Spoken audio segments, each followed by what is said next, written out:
Hello बच्चों, let's see the question. The question says, keeping in mind the basic features and principles of democracy, you can say that India is a democratic country. Explain by giving examples.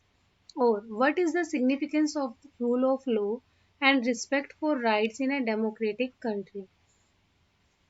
हमें यहाँ और में question दिया गया है. यहाँ question का meaning थोड़ा सा अलग है बट आंसर सेम है. क्वेश्चन में हमसे बोल रहा है जो डेमोक्रेसी के बेसिक प्रिंसिपल्स एंड फीचर्स को ध्यान में रखते हुए क्या हम कह सकते हैं कि इंडियन डेमोक्रेटिक कंट्री है.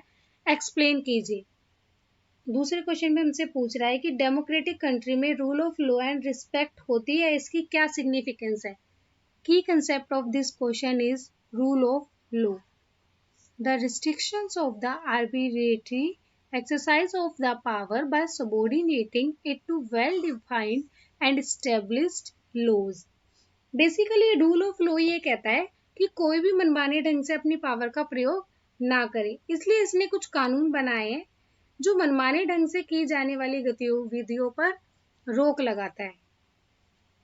Decision making power with the people's representative. This is the basic principle of democracy.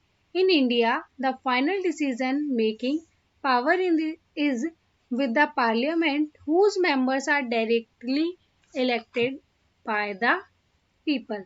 इसमें बोल रहा है कि लोकतंत्र में क्या होता है, जो जनप्रतिनिधियों के साथ निर्णय लेने की शक्ति है वह भारत में एक लोकतंत्र का मूल सिद्धांत है. अगर अंतिम निर्णय लेने की शक्ति संसद के पास है तो जिसके सदस्य सीधे लोगों द्वारा चुने जाते हैं. Free and fair election. स्वतंत्र एवं निष्पक्ष चुनाव. A democracy must be based on free and fair election. जो स्वतंत्र और निष्पक्ष चुनाव है, where those currently in power have a fair chance of losing. जो पार्टी सत्ता में है उसके अगले बार हारने के भी चांस हो सकते हैं. स्वतंत्र और निष्पक्ष चुनाव में. One person one vote one value. In India all the adult citizens have one vote and each vote has a one value.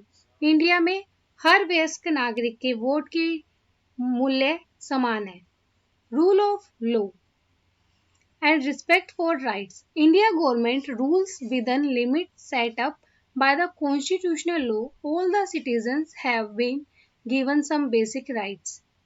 Bharat सरकार के नियमों का सम्मान संवैधानिक कानून द्वारा निर्धारित है, जो हमें फंडामेंटल राइट्स गिवन है. उसके साथ क्या है, सभी लोगों को समान अधिकार प्रदान किए गए हैं और उसके लिए कुछ कानून भी बनाए गए हैं. अगर कोई किसी के मौलिक अधिकारों को हनन करता है तो हम उसके खिलाफ आवाज उठा सकते हैं. Rule of law. Hope you understood it well. Best of luck.